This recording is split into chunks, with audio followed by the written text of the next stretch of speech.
Hey everybody, Beth here. It's August 15th and 4 years to the day since the Taliban took control of Afghanistan. And I remember this period so vividly after the takeover because I knew what was coming for Afghan women. The Taliban would tell the world that they were going to respect women within the boundaries of Islam, but anyone who knew what women had experienced in their first regime knew what was coming, and that it was just a matter of time. And I just recall, I homeschooled my daughter back then, and I remember looking at her lesson books and just thinking, this is not going to be allowed for the women of Afghanistan, the girls of Afghanistan. And also, going out for a run, which is my mental health care every day, and knowing that, my limitations are how far can I get my legs to take me.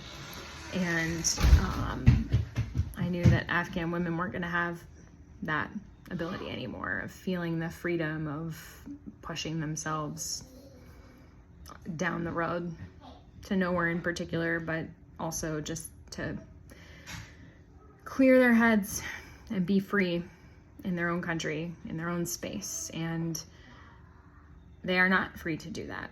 They aren't free to talk in public. They aren't free to be educated. They are not free to work in most jobs without a mahram present. Healthcare is limited. It's just a heinous situation, and anyone who knew the Taliban knew it was coming.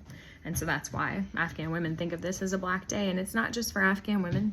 This is anyone who is an enemy of the Taliban, anyone who wants to live in a democracy, anyone who wants to not live in poverty while the Taliban siphon off aid money and imprison people without any due process given to them that Westerners would recognize anyway.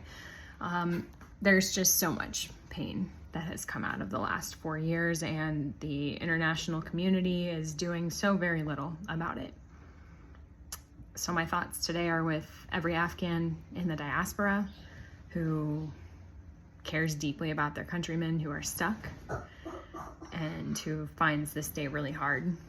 And especially for anyone in Afghanistan or in a third country, possibly going to be deported to Afghanistan, because it's just unconscionable what they're facing and what has happened.